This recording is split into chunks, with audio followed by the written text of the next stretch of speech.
Please subscribe our channel for future videos. We're back with Mike, Sarah, and Christy. Mike, I know you've covered the law firms and the universities doing deals. I think you've called them paper Truth Social deals with Donald Trump.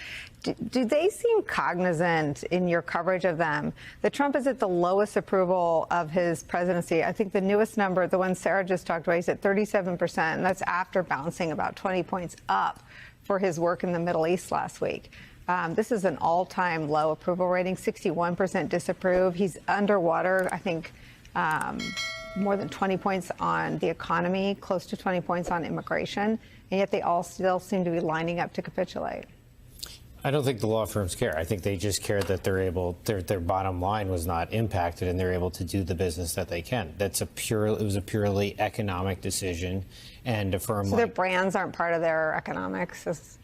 I think they can survive it, and that you know, it was more important to, you know, basically they thought that, you know, Brad Karp thought that Paul Weiss was going to go out of business if they didn't do this deal. The problem is that every firm that fought is still standing, and they've all won in court. So, you know, they can argue whatever they're going to argue. But the thing that I was wondering about, that I actually wanted to ask Sarah about, is what Trump, to me, it seems like Trump it has an incredible amount of momentum right now. It doesn't seem like anything can really stand in his way. But at the same time, it seems like he might be setting himself up for like it's politically risky to be so focused on retribution and to be so focused on immigration, because there's so many other things that could go wrong. And is there, from the political perspective, and from what, you know, Americans see when they look at this, is there a risk here in retribution, just not even in the sense of the fact that Americans think that he's not paying attention to the most important things, but that if something were to go wrong and people say, well, what was the FBI up to? And the answer is that they were up to different retribution, conspiracy investigations and such, or at least that's the perception. Is he, at the same time that he looks like he has a lot of momentum, in a much riskier place than maybe he thinks he's in? Look, I think he's in an incredibly risky place, and largely because I hear frustrations with voters that are from all different sides. Like, you know, you've got a lot of the MAGA voters, whether it's the Epstein files or the fact that he's too focused on helping Israel, or that he's sending money to Argentina. Like, everybody is frustrated right now. There's a reason I think his numbers are that low, despite the fact that I think in terms of big picture things, you might say he's had some wins. But the fact is, the American people do not feel like those wins are redounding to them. They are glad, they want the border secure, but they think he's going too far with the ICE raids. And so, you know, right now, the only way to fight back politically, right, there's really two ways. One is to show up at something like No Kings and demonstrate the opposition. And the other is for them to win, for Democrats to win the 2026 midterms in a way that allows for real oversight, which Donald Trump is absolutely, he's so scared of, right? He's so scared of this oversight. And so for me, what I see as because Donald Trump, regardless of whether you think he's going to try not to leave, he's not up for re-election again. And so his real political liability lies in the midterms, and there being oversight from people that uncovers like all the corruption that he's been doing, some measure of accountability, because right now there is no accountability. And if I were some of these civic leaders who've been letting him off the hook time after time, I would remember that there's a future. Like, this idea that Trump's not going to be in charge forever. These likely massive protests tomorrow are coming at a time of pronounced weakness for him and his administration.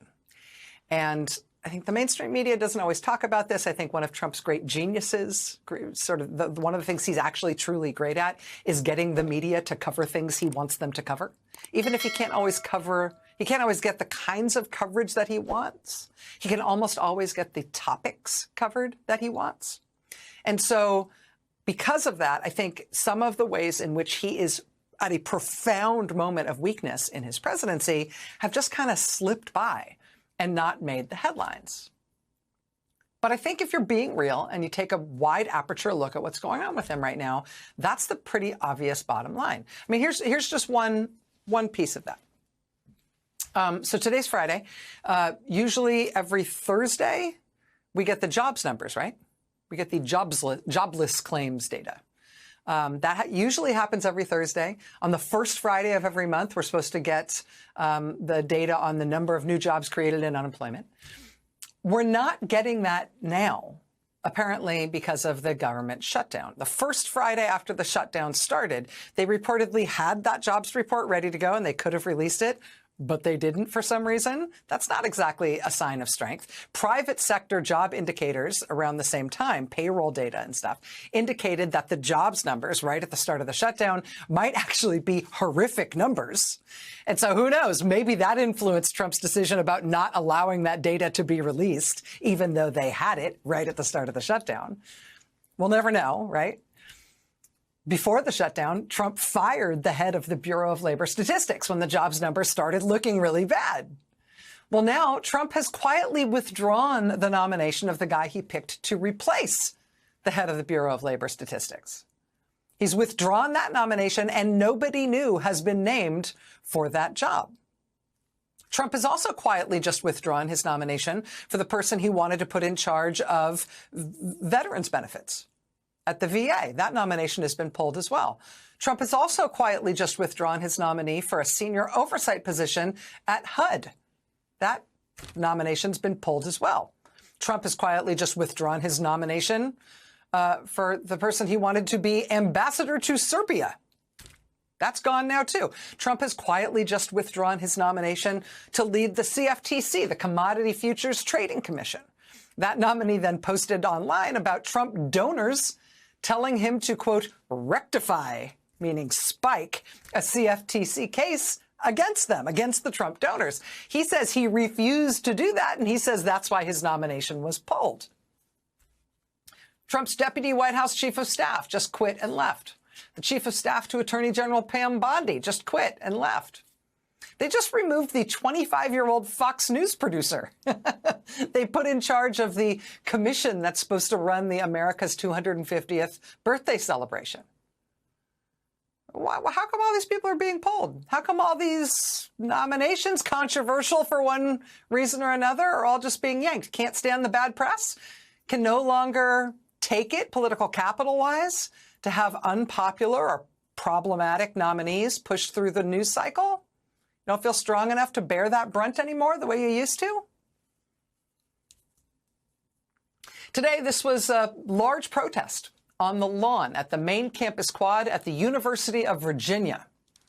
This is the protest there today with students and faculty and staff telling the UVA administration that they should refuse to sign this deal with the devil compact with the Trump administration to supposedly get special preferences in federal funding if you agree to Trump's ideological strictures on your academic freedom. This was the protest today at UVA, telling the UVA administration, don't you dare, do not sell us out, don't you sign that thing. This was today. And then this, tonight, was the statement, in fact, released by UVA's president, saying, okay, we're not doing it. We have told the Trump administration. All of these things he's doing right now, weaponizing the IRS, these things can come back at them. He is changing the country we live in, and they will have to live in it later when the Democrats are in charge. And so I think that's the risk, is that people it starts to occur to them that Trump is not forever. And they start to, at some point, say, I'm going to look back at the people who capitulated to this guy, especially when he leaves office at a 29% approval rating, because he did nothing about the economy and just tried to put his political enemies in jail. Yeah, I mean, Christy, this is the brand question that I keep trying to understand. I mean, he's at 37% right now. There's no upward push in any of the polls, right? So he was at about 39 2 weeks ago, 39 to 41. That number has dropped to 37 to 39, which is, as Sarah's talking about, the people's feelings about the economy and feeling like he's distracted from the thing that they sent him there to do is making them feel bad about everything. But the brand is capitulation, right? So even if these law firms or universities don't feel like they'll be tainted by the ICE raids because they're not out there with masks on their face, they are capitulating to someone of historic weakness. Why do you think that's still happening, like in a zombie trance kind of way? I mean, I think on the other side, there needs to be more leadership. I mean, what we're seeing this weekend is grassroots, people coming together to say this is not okay. But where are the leaders of the institutions to come in and defend those institutions, defend their work? I mean, we're starting to hear some of it, but we need more. We need, I mean, again, Barack Obama coming out and calling out those law firms, calling out those universities, that was great. Do more, more of that. You know, same with Jack Smith's interview with Andrew Weissman. I mean, it was such a breath of fresh air to hear him speak. I don't think we had heard him speak throughout because you're not supposed to under the rules. He was following the rules, but those cases are closed now. We can hear from you, and we can't read your report because, at least as to the classified documents, DOJ has been hiding that. But you can still speak. You can still defend yourself. When you only hear one side and the other side is capitulating, it just becomes skewed. And I think a lot of Americans who maybe feel like we don't like what Trump is doing, but we're not seeing what the alternative is other than people cowering, that's not a very attractive alternative. So you need people to stand up. We need actual leadership to really rise to the occasion and take him on. And yes, he has the power of government, but he may not always have the power of government. When a leader starts losing control, the cracks don't appear at the top, they appear underneath. You see it now, law firms backing out, universities bending, officials quietly resigning. That's not strength, that's decay, because real power doesn't fear truth, it doesn't silence data, or hide reports, or punish those who speak. Only weak regimes do that. Trump's approval isn't collapsing because of one policy, it's collapsing because of exhaustion. Even his own supporters are tired of the chaos, tired of the anger, tired of the constant blame. When every problem becomes someone else's fault, eventually, the country stops listening. The irony, the same people protect. And here's him today. May soon be the first to walk away when the tide turns. History always warns us, loyalty over logic, fear over truth. Every empire that runs on intimidation ends the same way, quietly. And then, all at once, you can't lead a democracy by mocking its people. You can't save a nation by hiding its numbers. You can't call yourself free while crowning yourself king. That's not leadership, that's survival, and survival is just a countdown, because this isn't just about Trump, it's about what America becomes next. Will its leaders keep bending until democracy breaks, or will the people, the same millions who marched and shouted no kings, remind the powerful, who really owns this country? Because the truth is simple, crowns are fragile, but the people who refuse to kneel, they're the ones who write history.